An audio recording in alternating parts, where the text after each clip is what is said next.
Tenga la bondad de buscar en su Biblia el libro de Nehemías capítulo 4. En un momento leeremos algunos versículos, pero deseo que vea la parte final del verso 6, porque el pueblo tuvo ánimo para trabajar. Permítame enfatizar algo muy importante. Cualquier trabajo que hagamos para Dios siempre tendrá que enfrentar la oposición de Satanás. Cuando los hijos de Dios dicen, levantémonos y construyamos, Satanás y sus demonios dicen, levantémonos y detengámoslos. Y en el libro de Nehemías tenemos un claro ejemplo de cómo el diablo trató de oponerse a la obra de Dios, poniendo en ridículo a Nehemías y a su gente. No se olvide que el ridículo es una herramienta diabólica, pero Satanás tiene otras herramientas, otros métodos para oponerse al trabajo de Dios. Por eso hoy quiero hablar de cómo enfrentar el desánimo. Bien, veamos Nehemías 4, los versos del 7 al 10. Pero aconteció que oyendo Sanballat y Tobías y los árabes, los amonitas y los de Asdod, que los muros de Jerusalén eran reparados, porque ya los portillos comenzaban a ser cerrados, se encolerizaron mucho y conspiraron todos a una para venir a atacar a Jerusalén y hacerle daño. Entonces oramos a nuestro Dios, y por causa de ellos pusimos guarda contra ellos de día y de noche. Y dijo Judá, las fuerzas de los acarreadores se han debilitado, y el escombro es mucho, y no podemos edificar el muro. Esta es la primera nota desanimadora en todo el libro. Judá dijo, no podemos hacerlo. No podremos terminar lo que hemos empezado. No podremos reconstruir el muro. Mire el verso 11. Y nuestros enemigos dijeron, no sepan ni vean, hasta que entremos en medio de ellos y los matemos y hagamos cesar la obra. Quiero que pensemos primero en la maldición del desánimo y segundo en la causa del desánimo. Yo creo que junto con el ridículo, el desánimo es también una herramienta de Satanás. Algunos piensan que es la principal arma de Satanás.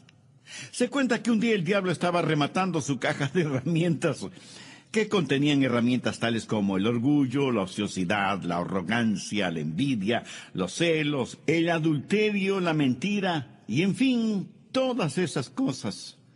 Herramientas.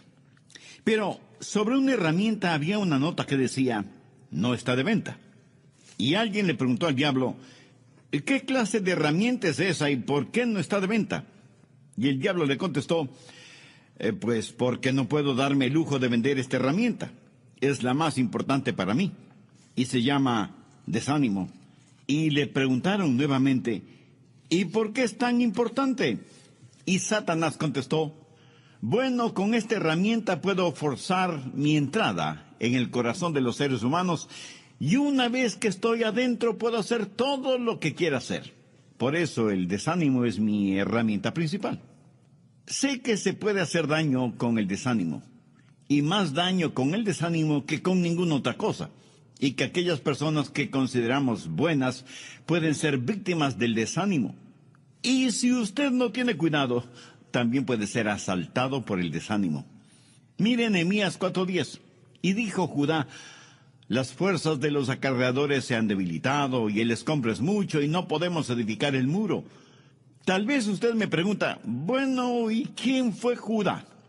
Era la tribu principal, la tribu que tenía el liderazgo, la tribu de la cual saldría el linaje del Señor. Y esta tribu fue la que dijo, no se puede hacer. Lo repito, aún las mejores personas pueden ser desanimadas. Cuando usted está desanimado, el diablo está en su rastro asegurándose de que la maldición del desánimo caiga sobre usted. Pero muchos se estarán preguntando, ¿cuál es la causa del desánimo? En este pasaje bíblico, los versos 10 y 11, hay por lo menos 3 causas evidentes para el desánimo: cansancio, fastidio y amenazas. Ahora, cuando usted está cansado, está hastiado y es amenazado, le puedo asegurar que se desanimará. Note que ellos que estaban trabajando, y trabajando muy duro, por lo que en medio de la labor se sintieron cansados. Pero no estaban tan cansados físicamente, sino emocionalmente, frente a la presencia y la amenaza del enemigo. En el verso 6 se nos dice que terminaron el muro hasta la mitad de su altura. ¿Ha notado que cuando un grupo humano se prepara para hacer algo, todos están entusiasmados, emocionados? Y cuando estamos próximos a finalizar la obra, todos deben agradecer y alabar a Dios. Pero ¿sabe cuál es el tiempo más peligroso en este proceso? Es cuando se está a mitad del camino. ¿Qué es cuando uno puede sentirse desanimado? Tal vez usted y sus hijos o sus amigos han subido una montaña. No parece ni tan alta ni tan lejana. Pero cuando comienza a subirla y más o menos a mitad del camino, usted mira hacia atrás, mira hacia abajo, mira hacia arriba y dice, creo que es tiempo de regresar. A mitad del camino, usted ya está cansado. Y los estudios y estadísticas muestran que la edad media es la edad del desánimo. ¿Sabía que muchos hombres y mujeres tienen dificultades cuando llegan a esa extraña época conocida como la Edad Media? Y los chistes abundan acerca de lo que nos sucede en la Edad Media. Si usted le pregunta a una mujer de más de 50 años qué edad tiene, le puedo asegurar que le contestará que está en la Edad Media. Esa es la edad en la que podemos meternos en problemas. Fue durante esa edad que el rey David tuvo problemas, durante la Edad Media. En la reconstrucción del muro, alguna gente estaba agotada, cansada físicamente, y cuando usted está cansado físicamente, el diablo va a estar tras su huella. Le corresponde a usted el mantenerse físicamente fuerte, alerta, despierto. Duerma las horas necesarias, tome vitaminas, aliméntese saludablemente, haga ejercicios, practique algún deporte, haga lo que tenga que hacer para que el diablo no le sorprenda cansado. Un filósofo francés dijo lo siguiente: tengo tanto que hacer hoy que sencillamente me voy a ir a dormir. Entonces, vea usted, primero estaban cansados. Segundo, se sentían abrumados por el tamaño de la obra, y en vez de ver esa obra un día a la vez, por etapas, lo vieron todo en conjunto, vieron la enorme cantidad de escombros y dijeron que ese trabajo no se podía realizar. Cuando uno mira el total de la obra y piensa que debe terminarla en un día, por supuesto que no podrá hacerlo. La vida se la camina centímetro a centímetro, no metro a metro, y mucho menos kilómetro a kilómetro. ¿Le parece a usted que todo se le está amontonando? ¿Que nunca podrá terminar tanto de lo que tiene que hacer? Amiga, amigo, usted tiene una vida que construir, usted tiene un carácter que definir, usted tiene una familia que edificar, usted tiene un negocio que desarrollar. Todos somos constructores y a veces los materiales se amontonan y pensamos que no podemos hacerlo, que es demasiado. Pero debemos tener en cuenta algo muy importante. Ningún trabajo se puede realizar si es que no se quitan los escombros. Veamos Nehemías 4:10. Y el escombro es mucho, y no podemos edificar el muro.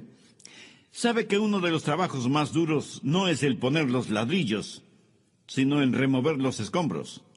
La mayoría de nosotros no queremos hacer eso. Pero si no removemos los escombros o la basura, no podremos hacer el trabajo.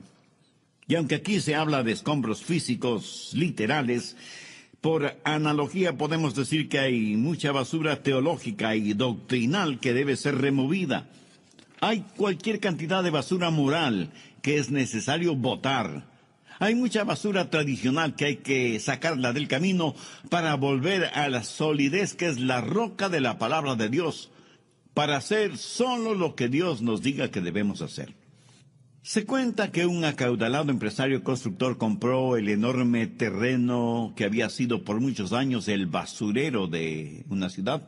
Luego, en enormes camiones trajo cientos y cientos de toneladas de grava y de tierra y comenzó a cubrir toda esa basura. Luego trajo aplanadoras y compactadores de tierra que por muchas semanas estuvieron trabajando, aplanando, compactando y nivelando la tierra. Después puso calles, avenidas, aceras, parques, fuentes de agua y construyó una moderna urbanización con hermosas casas. La gente, por supuesto, compró rápidamente las casas y todo ese conjunto se volvió un hermoso vecindario. Pero después de algún tiempo, el suelo comenzó a hundirse. Las paredes de las casas empezaron a desnivelarse y a fracturarse. Se abrieron enormes zanjas en las calles, las veredas se resquebrajaban y la gente comenzó a abandonar las casas porque era evidente que terminarían hundiéndose y destrozándose. ¿Por qué sucedió eso en ese moderno y lindo vecindario?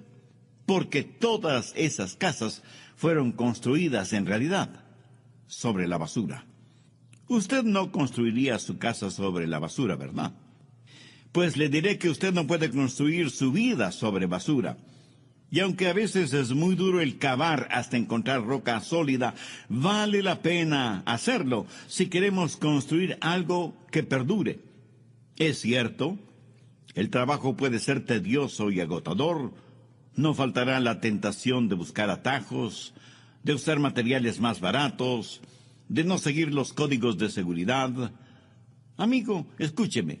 No hay manera fácil de servir a Dios.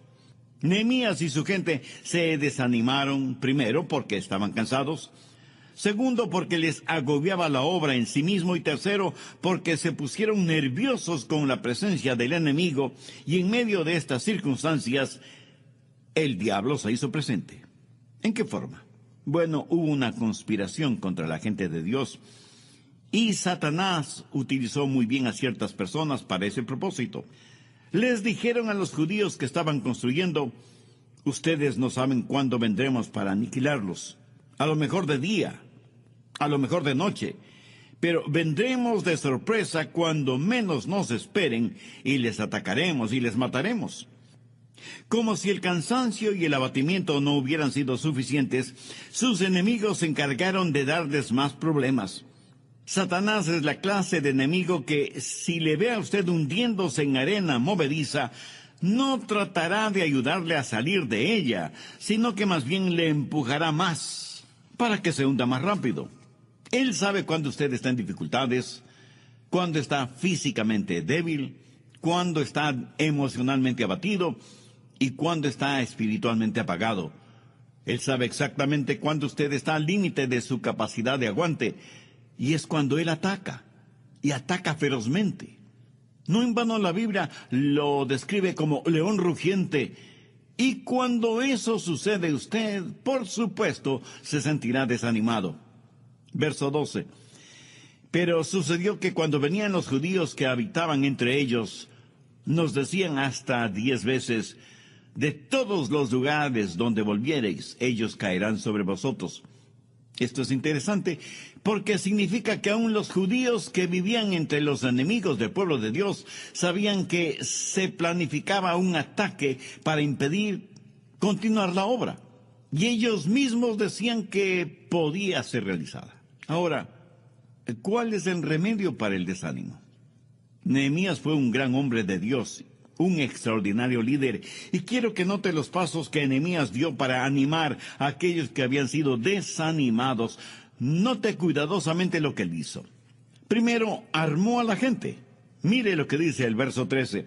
Entonces, por las partes bajas del lugar, detrás del muro y en los sitios abiertos, puse al pueblo por familias, con sus espadas, con sus lanzas y con sus arcos.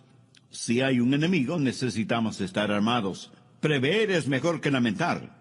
Nehemías se aseguró que todos tuvieran sus espadas, sus lanzas y sus arcos. Es una locura enfrentar al enemigo sin armadura y sin armas. Busque Efesios 6:11. Vestíos de toda la armadura de Dios, para que podáis estar firmes contra las acechanzas del diablo. ¿Sabe cuál es su armadura? Conoce las armas que Dios le ha dado para que pueda enfrentar al enemigo.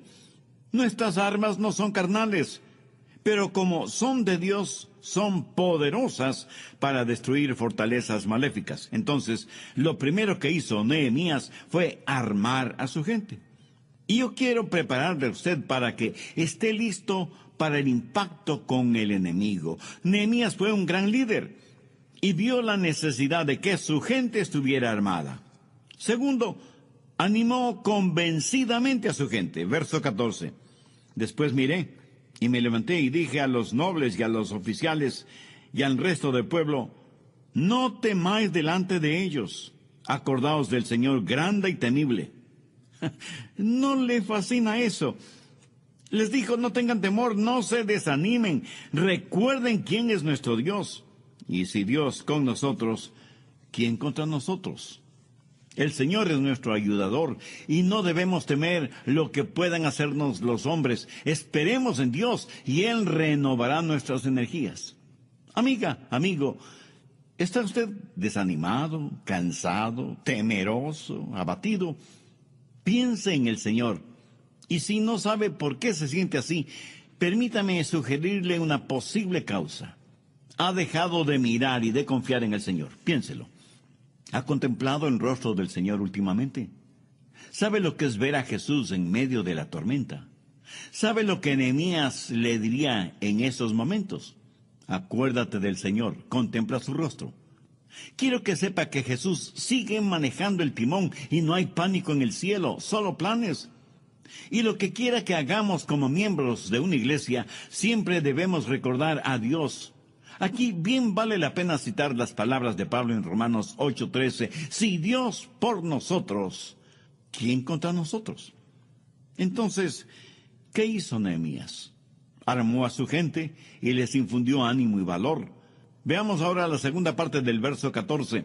Y pelead por vuestros hermanos, por vuestros hijos y por vuestras hijas, por vuestras mujeres y por vuestras casas. Nehemías sabía tocar el corazón de su gente y animarles para la labor, y ayudándoles a ver la importancia de la misma. No estaban simplemente reconstruyendo un muro o reparando puertas, estaban reconstruyendo y peleando por algo que les era sumamente querido: el hogar, la familia, la comunidad. ¿Qué hace usted por su familia, por su hogar, por usted mismo? No podrá hacer nada de valor eterno por nadie si no tiene a Cristo en su corazón. Desde el programa anterior estamos estudiando la vida de Nehemías para saber cuál es el remedio para el desánimo. Nehemías dio pasos muy concretos al respecto. Primero, armó a su gente dándoles espadas, lanzas y arcos, a más de las herramientas que tenían para el trabajo que iban a realizar. Segundo, animó convencidamente a los judíos que le iban a ayudar en la reconstrucción del muro y de las puertas de Jerusalén. Escúcheme, en nuestros países, a nosotros los cristianos, no nos queda mucho tiempo de libertad para testificar, para obrar, para marcar la diferencia. Es poco menos que increíble lo que autoridades liberales y ateas están haciendo para irnos quitando poco a poco nuestras libertades religiosas. Y cuando reconstruimos los deteriorados muros de la moral, de la ética, del sentido común, no solo estamos reconstruyendo muros, estamos reconstruyendo vidas, familias, hogares. Y algunos me dirán: Pastor Rogers, no es nada emocionante el construir paredes y no es nada fácil el levantar fondos para construir algo. ¿Sabe? Estoy totalmente de acuerdo con usted, pero permítame decirle algo muy personal. Cuando construyo algo, yo no estoy pensando en mí. Estoy pensando en mi familia, mi esposa, mis hijos, mis nietos. Estoy pensando en los innumerables hermanos y hermanas que tengo en Cristo. Estoy pensando en mis vecinos, de manera especial aquellos que todavía no conocen al Señor Jesucristo como Salvador personal. En otras palabras, estoy pensando siempre en mi prójimo, porque considero que como cristianos estamos en el negocio de representar a Cristo para que transforme vidas. Y creo que eso es lo que Nehemías está diciendo. Miren más allá de los muros, de las puertas. Miren el propósito de la obra. Tenemos un trabajo que hacer. Y no estoy hablando de ladrillos y cemento. Estoy hablando de personas de carne y hueso. Nehemías animó a su gente. Y oro para que yo, este mismo momento, esté animando a muchos de ustedes. ¿Se puede imaginar lo que sucedería si todos los cristianos en todas partes del mundo se animaran, se entusiasmaran, vieran la labor que tiene que ser realizada y se decidieran a ocupar el lugar que les corresponde en la labor que hay que hacer. Los resultados serían increíblemente sorprendentes. El filósofo cristiano C.S. Lewis escribió una de las más conmovedoras cosas que he leído. Él dijo: el amar verdaderamente es ser vulnerable. Ame y con seguridad su corazón será estrujado y quebrantado. Si usted quiere mantener su corazón intacto, no se lo dé a nadie, ni siquiera a su mascota. Envuélvalo cuidadosamente con sus pasatiempos y pequeños lujos. Evite cualquier complicación y póngalo bajo llave en el ataúd de su egoísmo. Pero en ese ataúd seguro, oscuro, carente de aire puro, su corazón cambiará. No se romperá, se volverá irrompible, intangible e irredimible. Aparte del cielo, el único lugar en donde usted estará perfectamente seguro de los peligros del amor es el infierno. Punzantemente doloroso párrafo, ¿no le parece? Pero piensa en eso. Hay miles de personas que no quieren involucrarse en nada. No quieren correr ningún riesgo. Quieren vivir para sí mismas, como si Cristo nunca hubiera venido o existido. O peor aún, como si Cristo nunca hubiera sacrificado su propia vida. Pero Nehemías prácticamente les dice a los suyos: piensen en los demás. Corran el riesgo de amar. No guarden su corazón en un pequeño y seguro ataúd, aunque lo adornen con lujos y placeres. Y aunque cuesta el amar, amar es algo que siempre vale la pena. ¿Qué más hizo Nehemías? Bien, veamos el verso 15. Y cuando oyeron nuestros enemigos lo que habíamos entendido, y que Dios había desbaratado el consejo de ellos, nos volvimos todos al muro, cada uno a su tarea. ¿No se alegra usted de tener un libro que le dice qué es lo que el enemigo está haciendo? Lo interesante es que el enemigo sabe que nosotros sabemos lo que él trama. ¿Y qué es lo que Nehemías hizo? ¿Qué es lo que Nehemías dijo? Nos volvimos todos al muro, cada uno a su tarea. ¿Usted sabe cuál es uno de los remedios para el desánimo? El trabajo. Así de simple y sencillo, el trabajo. No espere hasta que sienta que quiere hacer lo que debe hacer. Usted no puede esperar a sentir algo para hacer el trabajo de Dios. Haga el trabajo de Dios y entonces sentirá algo. Otro de los remedios para el desánimo es no mirar la obra en su totalidad, sino concentrarse en la parte, en la porción que Dios le ha asignado a usted. Y hágala hoy. No piense que la carga es demasiado grande para usted. Pudiera ser que usted no sea lo suficientemente grande como para llevar esa carga, pero Dios le dará la fortaleza necesaria para llevarla. ¿Pero qué más hizo Nehemías? Verso 16. Desde aquel día la mitad de mis siervos trabajaba en la obra, y la otra mitad tenía lanzas, escudos, arcos y corazas. En otras palabras, tenían sus herramientas de trabajo en una mano y en la otra sus armas para la batalla, construyendo y batallando al mismo tiempo. Y así debe ser una genuina iglesia del Señor. Tristemente hay iglesias que tienen temor de hablar contra el pecado, contra lo malévolo, contra las perversiones y abominaciones de cualquier tipo. No quieren herir los sentimientos de nadie, y tratando de complacer a todos, terminan complaciendo al diablo más que a Dios. Otras iglesias, en cambio, pelean y atacan a todos y a todo. Son extremistas y fanáticas, y aunque sea una cosa buena, cuando se la lleva a extremos de fanatismo, se vuelve totalmente mala.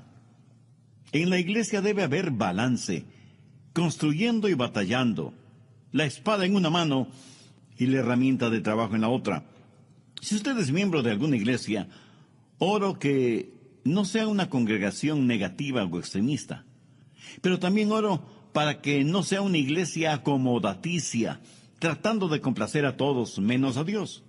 Oro para que usted tenga una iglesia en donde se predique y se enseñe todo el consejo de Dios, o sea, lo que las Escrituras dicen y enseñan, y no lo que los hombres, por intereses personales que generalmente son financieros, enseñan y predican.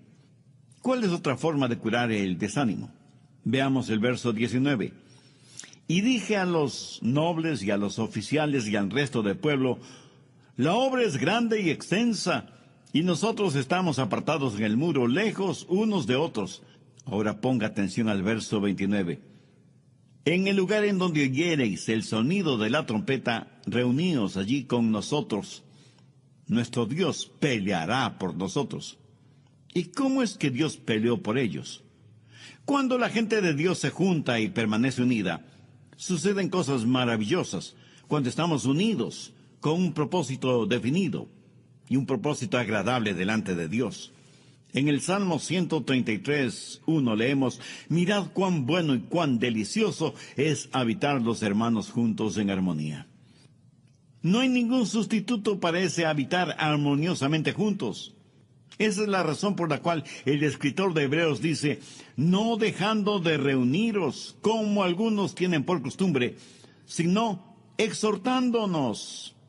Esto quiere decir, nos reunimos para alabar y adorar a Dios ciertísimamente, pero también para mostrarnos afecto mutuo, consideración y animarnos, estimularnos los unos a los otros para el amor y las buenas obras. Escuche, este ministerio radial no debe ser sustituto para su asistencia a su respectiva iglesia. Este ministerio radial es primordialmente para aquellos que por razones físicas, de salud, no pueden ir a sus congregaciones y para aquellos que no son salvos todavía. Pero nunca lo tome como sustituto o como pretexto para no ir a la iglesia. Y no faltará quien me pregunte, Pastor Rogers, ¿cuál es la diferencia? Yo puedo oír sus mensajes estando en casa. Bien. Por favor, busque Mateo 18, verso 20. Son palabras de Jesús. Porque donde están 2 o 3 reunidos en mi nombre, allí estoy yo en medio de ellos. Hay un sentido de la presencia del Señor cuando nos reunimos como hijos e hijas de Dios, que es diferente a cuando estamos reunidos en casa como familia, y mucho más significativo de lo que experimentamos cuando nos reunimos socialmente.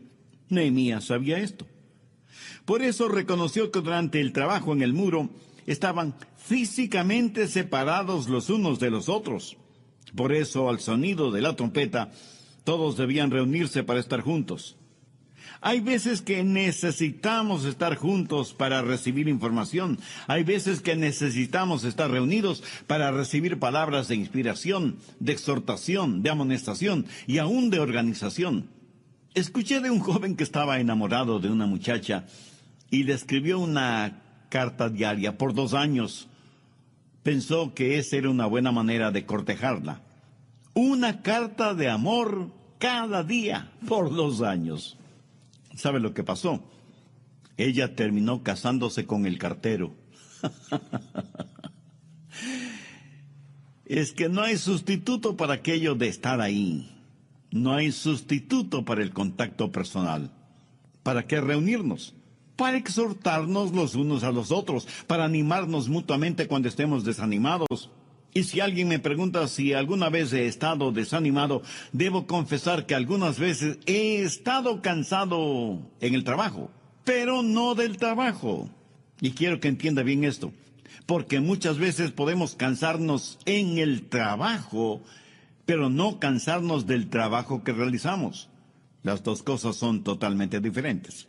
En lo personal, cuando estoy cansado en el trabajo y algún miembro de mi familia o alguna persona en la iglesia me dice, Adrián o pastor, estoy orando por usted, eso me anima más de lo que usted se puede imaginar. Y como yo lo entiendo, no creo que es solo una bonita sugerencia o una buena idea aquella de estar juntos, de congregarnos. Yo creo que es un mandamiento, porque es algo que como hijos de Dios debe distinguirnos. ¿Qué más hizo Nehemías? Veamos los versos 21 al 23. Nosotros, pues, trabajábamos en la obra, y la mitad de ellos tenían lanzas desde la subida del alba hasta que salían las estrellas. También dije entonces al pueblo: cada uno con su criado permanezca dentro de Jerusalén, y de noche sirvan de centinela y de día en la obra. Y ni yo, ni mis hermanos, ni mis jóvenes, ni la gente de guardia que me seguía, nos quitamos nuestro vestido. Cada uno se desnudaba solamente para bañarse. ¿Qué significa todo esto? Entre otras cosas, que Nehemías, después de haber dado armas a su gente y haberles animado y desafiado, también les amonestó, les advirtió que tengan cuidado, les dijo que no debían estar deambulando fuera de la muralla una vez que ha caído la noche. ¿Lo ve? Hay un hermoso balance en lo que Nehemías hizo. Hizo lo mismo que hizo Pedro cuando dijo: sed sobrios y velad, porque vuestro adversario el diablo, como león rugiente, anda alrededor buscando a quien devorar. Nehemías les puso sobre aviso, les advirtió acerca del enemigo. Yo sé que el diablo quiere detener la obra de Dios, y él está listo para hacerlo a la menor señal de nuestro desánimo. Me gusta lo que un hombre le dijo a su amigo en relación con cierta responsabilidad: no la dejes, no te calles, no retrocedas hasta que la hayas terminado por completo. Yo creo que ese fue el consejo de Nehemías, no solo para su gente en el Antiguo Testamento, sino también para nosotros en este siglo en el cual vivimos. Seamos sobrios y vigilantes. Mantengamos nuestras rodillas en tierra y nuestra mirada en Jesús y en su palabra. Mantengamos vivo y efectivo el amor entre nosotros. Seamos temerosos del pecado y nunca dejemos de lado la armadura de Dios. No seamos descuidados. No tratemos las cosas de Dios a la ligera o con apatía. Creamos en Dios y a Dios. Y si así lo hacemos como hijos suyos, veremos realizados grandes acontecimientos. La cosa más emocionante de la vida es ser parte de una iglesia cristiana, bíblica, cristocéntrica y neotestamentaria. Una iglesia que tiene una labor y que la ejecuta con una espada en una mano y con una herramienta en la otra. Y por encima de todo esto, la gloria de Dios. ¡Qué poderosa arma es en las manos santas de Dios una iglesia neotestamentaria! Yo no sé de usted, pero en lo que a mí se refiere, yo estoy feliz de estar eslabonado a una causa que vale la pena. Tantas y tantas personas no hacen más que trabajar para ganar el sustento que le permitirá seguir trabajando para seguir ganando el sustento. Es un triste círculo vicioso. Solo Dios puede dar significado y propósito a lo que hacemos, porque lo hacemos como para Dios, no como para los hombres. Ernesto Hemingway fue un extraordinario escritor, ganador del Premio Nobel de Literatura, quien terminó suicidándose. Él escribió una de las más trágicas declaraciones que jamás haya leído, y la voy a citar textualmente. Dijo: la vida no es más que un sucio truco, un corto viaje de la nada hacia la nada. No hay remedio para nada en la vida. El destino del hombre en el universo es como una colonia de hormigas en un tronco que se quema. ¿Cómo contrastan estas palabras con lo que Jesús dijo? Yo he venido para que tengan vida y para que la tengan en abundancia. Amigo, yo no soy una hormiga en un tronco ardiendo. Soy un hijo de Dios, destinado para estar en la gloria. Y que en el trayecto desde aquí hasta allá estoy teniendo un tiempo realmente maravilloso. Es más, yo sería un cristiano aunque no hubiera ni cielo ni infierno, solo por el placer de conocer al Señor Jesucristo en esta vida. Si usted está cansado de sentirse como una hormiga en tronco ardiente, ¿qué tal si le digo que usted es de sangre real, es un hijo de Dios y coheredero con Cristo de todo cuanto existe en el universo?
Eso será una realidad en usted si tiene a Cristo en su corazón.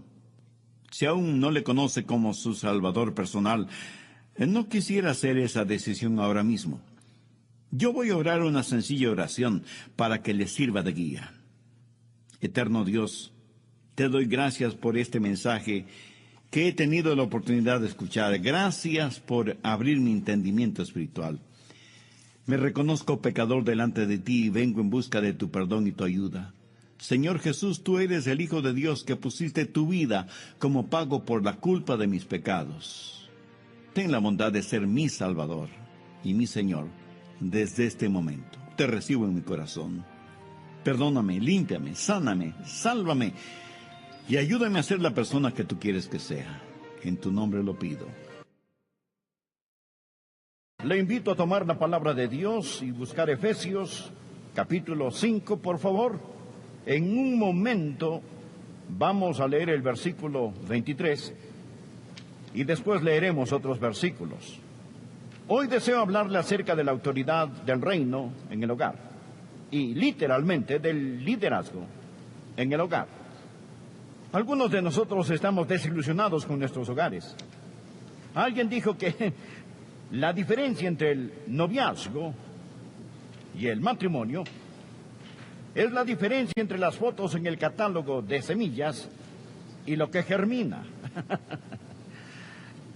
Quizás necesitamos aprender un poco más acerca de cómo cultivar un matrimonio. Por favor, mire el versículo 23. Porque el marido es cabeza de la mujer, así como Cristo es cabeza de la iglesia, la cual es su cuerpo, y él, Cristo, es su Salvador. El marido debe ser cabeza en el hogar. Estudiamos la serie La autoridad del reino y hemos enseñado que usted no puede funcionar en ninguna área, ni en la iglesia, ni fuera de la iglesia, si usted no cree en la autoridad y no entiende la autoridad. Está por todas partes. Está en las leyes de tráfico. Escuché de un hombre que viajaba en el vehículo de un amigo e iban a gran velocidad. Llegaron a un semáforo, la luz estaba en rojo y el amigo se brincó la luz y le dijo: ten cuidado, nos vas a matar. Y él le contestó: no te preocupes, tengo un hermano que es estupendo conductor, él nunca se detiene cuando los semáforos están en rojo, nunca. Después llegaron a otro semáforo que estaba en verde y el chofer del automóvil pegó un frenazo. Entonces le dijo: hombre, estás loco, está en verde, sí lo sé, pero mi hermano podría venir por la otra vía. ¿Se lo imagina? ¿Se puede imaginar cómo sería la vida sin las leyes comunes y corrientes que Dios ha puesto en la sociedad? Hemos estado enseñando un principio estas últimas semanas, que Dios quiere darnos autoridad del reino, que Dios no nos creó para ser esclavos del mundo, la carne y el diablo. Pero existe un gran principio: Dios no da autoridad a los de espíritu rebelde. Y el principio es: nunca podemos estar sobre esas cosas que Dios quiere que estén bajo nosotros hasta que estemos bajo esas cosas que Dios ha puesto sobre nosotros. Necesitamos entenderlo. Ese es el principio clave en la autoridad del reino. ¿Me permite decirle cuál es el problema de hoy? El problema está en la familia. Y pondré el dedo en la llaga. El problema principalmente son los esposos. Alguien dijo: el problema en los Estados Unidos es el fracaso en el cargo más alto del país. Ese cargo que es ser marido y padre. Ese es el problema. Queremos culpar a otros, pero el problema es que no hemos entendido las responsabilidades y la autoridad del reino en el hogar. Padres y esposos, estoy tan contento que los cumplidores de promesas vendrán esta semana. Necesitamos ver como hombres, como maridos, como padres, nuestras responsabilidades, no nuestros derechos. Hay 3 responsabilidades principales que tratan con el liderazgo en el hogar. Y quiero decirle al esposo que si usted no ejerce la autoridad del reino que Dios le ha dado, su hogar no va a ser un maravilloso hogar, ni su matrimonio será un magnífico matrimonio. Quiero decirle a nuestras damas, Dios asignó la responsabilidad en el hogar. Si no entiende su lugar apropiado, usted va a perderse una bendición. Permítame decirle cuáles son estas tres grandes responsabilidades que el marido tiene al hablar acerca de la autoridad del reino y el liderazgo en el hogar. La primera responsabilidad que el esposo tiene es esta. Él es responsable del liderazgo servidor. He escogido poner juntas estas palabras. Liderazgo servidor. Estas palabras no se excluyen, van juntas. Cuando la Biblia dice que el marido es cabeza del hogar, no significa que él es el dictador. Dice que él es la cabeza. Por consiguiente, eso no significa que es un sargento mandón que usa la Biblia como garrote para pegarle a su esposa en la cabeza. Él es el responsable. ¿Quién es la cabeza de la iglesia? Jesucristo.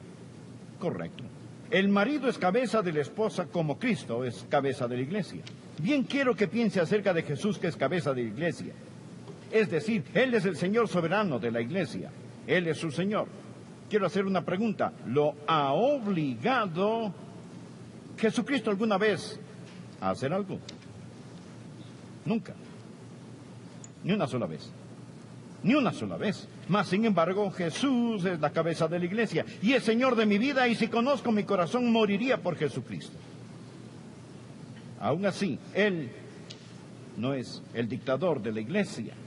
Él es la cabeza de la iglesia. Y esto es lo que un marido necesita hacer. Verá, el liderazgo significa llevar la responsabilidad. Si usted como marido dice ser cabeza del hogar, su esposa, quien debe ser sumisa, escuche, tiene todo el derecho de esperar que usted supla todas las necesidades que ella como esposa tiene en el hogar. No significa que ella sea una carga, sino que usted es responsable por suplir sus necesidades, así como el Señor Jesucristo es responsable de suplir las de la iglesia. Oímos hablar tanto de la cadena de mando. No es principalmente una cadena de mando, es una línea de responsabilidad. Ser cabeza de una corporación, como algunos lo son, significa que usted es responsable por esa corporación. Aquí está un versículo clave. Un versículo clave, anótelo al margen. 1 Corintios 11, versículo 3, escúchelo.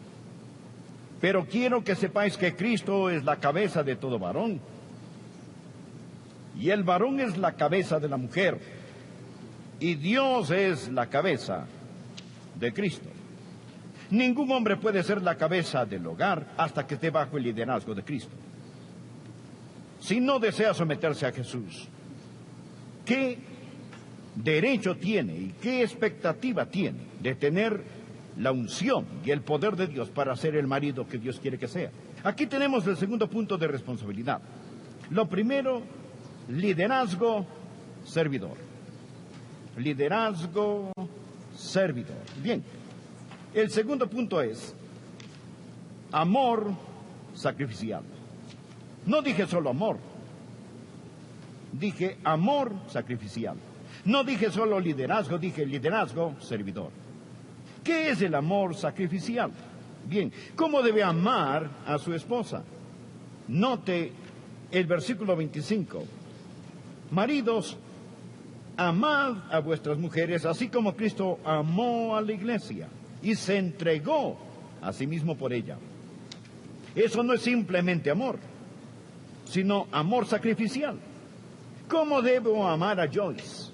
Debo amar a Joyce como Jesús amó la iglesia y Él murió por la iglesia. ¿Qué tipo de amor es el amor sacrificial? Primero es amor apasionado. Es amor apasionado. Cuando hablo de pasión, no hablo acerca de pasión sexual. Esa es una parte del matrimonio. Pero estoy hablando de algo mucho más profundo que eso. Hablo de la emoción y compromiso que sale de lo más profundo de su ser. Usted debe amar sacrificadamente. Es decir, nada es demasiado valioso para mí que no pueda dejar por mi esposa, excepto mi relación con Dios. Nada. Soy el pastor de esta iglesia. He sido pastor de esta iglesia por más de 25 años. Pero no tendría que pensarlo si tuviera que dejar a esta iglesia Agua Joyce. Ustedes pueden conseguir otro pastor.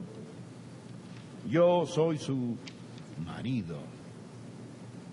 Ella es el amor más grande de mi vida, aparte del Señor Jesús. Jesús se entregó a sí mismo por ella. ¿Qué le debe un hombre a su esposa? Amor apasionado. Pero no solo amor apasionado, sino también amor purificador. Mire por favor el versículo 26 en adelante. Para santificarla, habiéndola purificado en el lavamiento del agua por la palabra, a fin de presentársela a sí mismo una iglesia gloriosa, que no tuviese mancha ni arruga ni cosa semejante, sino que fuese santa y sin mancha. Jesús ama a la iglesia con un amor apasionado y con un amor purificador. ¿Y cómo debe amar un hombre a su esposa? ¿Cuál es su responsabilidad? Así como Cristo es pastor, sacerdote y profeta de la iglesia, el marido debe ser...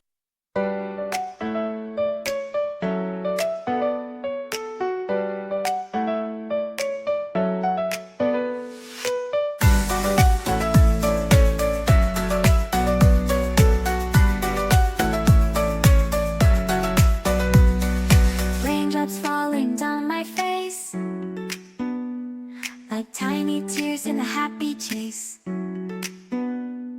Hopping through the puddles, see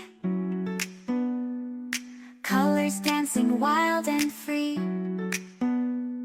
Skies are gray, but I don't mind. Cool raindrops on my skin I find.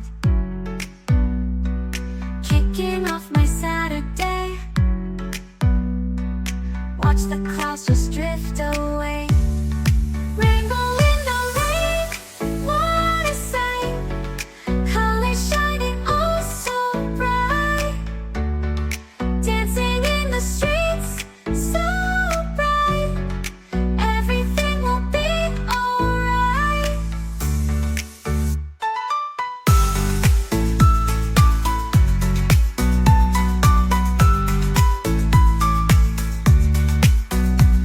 Umbrella spinning, twirling round, a colorful halo on the ground. Music playing on the sand, skipping beats, the heart will sway. Feel the world come out to play. Lightning cracks, but don't you fear. Magic shines when skies are clear. Raindrops whisper secrets true. A hidden beauty shines right through. Rainbow in the rain, what a sight. Colors shining oh so bright. Dancing in the streets, so bright. Everything will be alright. Raindrops falling soft, peeks through. Rainbow magic, me and you. Smiling faces, hearts, alright. Everything will be alright.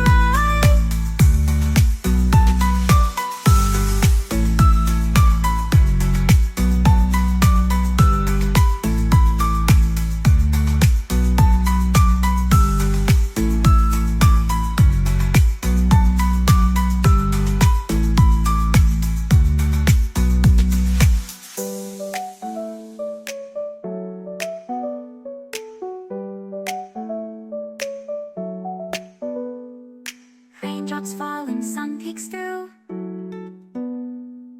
Rainbow magic, me and you. Smiling faces, hearts alight. Everything will be alright.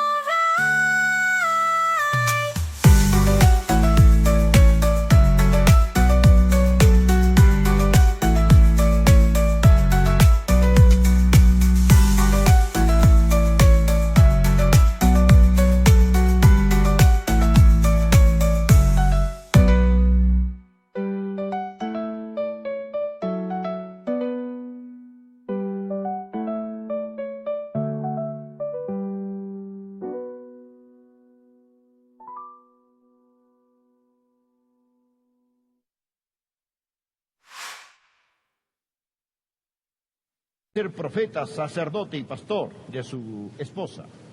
Verá, él debe interceder por ella, él debe enseñarle, guiarla, protegerla espiritualmente. ¿Sabe algo muy interesante en la Biblia? La Biblia dice que si una mujer va a la iglesia y tiene algunas preguntas, inquietudes acerca de la Biblia que no entiende, ¿sabe lo que dice la Biblia que debe hacer? Ella debe ir a su casa y preguntarle a su marido qué significa. Permítame leerlo, anótelo al margen. 1 Corintios 14, versículo 35. Y si quieren aprender algo, pregunten en casa a sus maridos por qué es indecoroso que una mujer hable en la congregación. No significa que no pueden articular un sonido, ni significa que no pueden cantar en el culto, ni significa que no pueden orar, pero lo que está diciendo es que Dios ha puesto la autoridad masculina en la iglesia y Dios ha puesto la autoridad masculina en el hogar. Eso no significa que el hombre es el pequeño Dios, mas le diré lo que significa. Significa que un hombre debe decir como Josué, pero yo y mi casa serviremos a Jehová. ¿Por qué Dios dice que vaya a preguntarle a su marido? ¿Qué pasaría hoy si las mujeres fueran a preguntarles a sus maridos, cariño, qué significa esto? Dime esto, otro, enséñame aquello. Él tendría que aprender, ¿verdad? Imagínese la carga que se le quitaría a la consejería pastoral. Es decir, imagínese cuántas dificultades se resolverían. Verá, señora, Dios quiere trabajar en su marido. Y cuando usted va a otra persona a buscar sus respuestas, o cuando intenta darle las respuestas a él, Dios le dice, muévete, estás en mi línea de fuego, estoy trabajando en él. Estoy trabajando en él. Él es el que debe tener el liderazgo en el hogar. Él lleva la responsabilidad. Él debe amarla apasionadamente, debe amarla purificadoramente. Mi asignación de parte de Dios es hacer de Joyce una creyente más radiante. Así como Jesús está purificando la iglesia. El cuarto tipo de amor. El amor sacrificial es un amor proveedor. Por favor, mire el versículo 29 de Efesios 5. Porque nadie aborreció jamás a su propia carne, sino que la sustenta. Eso significa que la alimenta y la cuida. Significa calentar con el calor del cuerpo. Es decir, Él quiere proveer sus necesidades emocionales, físicas y espirituales. Siempre es un amor proveedor. Cuando usted tiene hambre, quiere comer. Cuando tiene frío, quiere algo con que abrigarse. Usted debe amar a su esposa como ama a su propio cuerpo, porque ella es una parte de usted. Si es sabio, se cuidará a sí mismo al cuidar de su esposa. El hombre casado que no suple las necesidades de su esposa está cometiendo suicidio espiritual y matrimonial. Usted debe proveer para sus necesidades emocionales. ¿Cómo se les provee? Usted necesita constantemente alabarla, constantemente admirarla. ¿Sabe por qué tenemos hoy tantas mujeres en la fuerza laboral? Algunas tienen que trabajar, conmueve mi corazón, mis oraciones están con ellas. Pero ¿sabe por qué muchas trabajan en lugar de cuidar a sus bebés en casa? Porque alguien les dice, te aprecio. Cuando reciben ese cheque de pago, les dice, tú vales algo. Señor, es su deber, su gozo, su responsabilidad, darle a ella ese agradecimiento, ese cheque de pago emocional que dice, amor, gracias. Aprecio lo que haces. Y necesita hacer algo más que los rasgos físicos, pero no se olvide. Usted necesita ser sabio acerca de sus rasgos físicos. Es decir, necesita decirle cosas bonitas lo más que pueda. Necesita encontrar esas características que adornan un espíritu afable y apacible, que Dios dice la hacen radiantemente bella, y alábela por eso. Gracias, cariño, por tu paciencia. Gracias por tus fieles oraciones, por la manera que amas a nuestros niños, cómo mantienes y embelleces nuestro hogar. Agradézcale por cosas que están bajo su control y anímela. Supla sus necesidades emocionales, supla sus necesidades espirituales. Para eso es que Dios lo ha puesto allí. A veces es difícil saber de qué están ellas hablando, porque las mujeres son criaturas emocionales. Usted tiene que escuchar para deducir lo que dicen. Ella transmite emocionalmente y usted recibe lógicamente. Usted está en problemas. No deduzca lo que ella está diciendo, sino lo que ella quiere decir. Esto no lo hace un detective, su trabajo es traducir. Para los hombres cumplidores de promesas, escuchen unos minutos. Escuchen lo que les voy a compartir. Les voy a ayudar a entender mejor a las mujeres en un 200%. 200 por 0 es a un 0. No trate de entenderlas. Ámelas. Ámelas. Su amor debe ser un amor proveedor. Ahora, aquí está el último punto. ¿Qué significa responsabilidad? ¿Qué significa el liderazgo? ¿Qué quiere decir la Biblia en Efesios 5, versículo 23, cuando dice que el marido es cabeza de la mujer, así como Cristo cabeza de la iglesia? Significa liderazgo servidor. Significa amor sacrificial. Significa una lealtad incondicional. Una lealtad incondicional. Por favor, leamos los versículos del 30 y 33. Porque somos miembros de su cuerpo, de su carne y de sus huesos. Y está hablando de la iglesia en Cristo. Verá, ese es el por qué la mujer fue creada del costado de Adán. Porque nos enseña que ella es un miembro de nuestro cuerpo. Así como la iglesia nació del costado perforado de Cristo, la mujer fue creada del costado perforado del hombre. Y la Biblia dice, por esto, dejará el hombre a su padre y a su madre, y se unirá a su mujer, y los dos serán una sola carne. Grande es este misterio, mas yo digo esto respecto de Cristo y de la iglesia. Por lo demás, cada uno de vosotros ame también a su mujer como a sí mismo, y la mujer respete a su marido.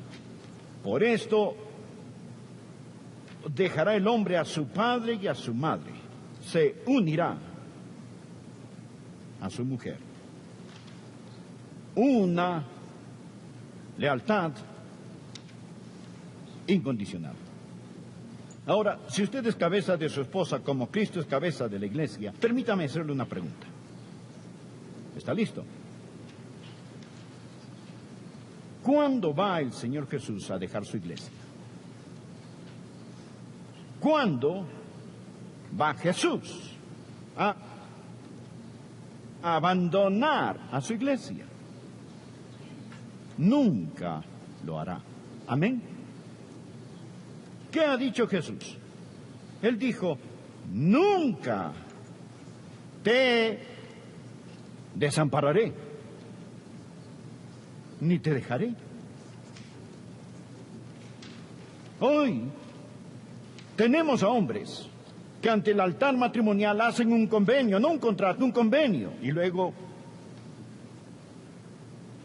lo rompen. Que Dios les tenga misericordia. No abandone a su esposa. Ámela como Cristo amó a la iglesia. El marido es cabeza de la esposa.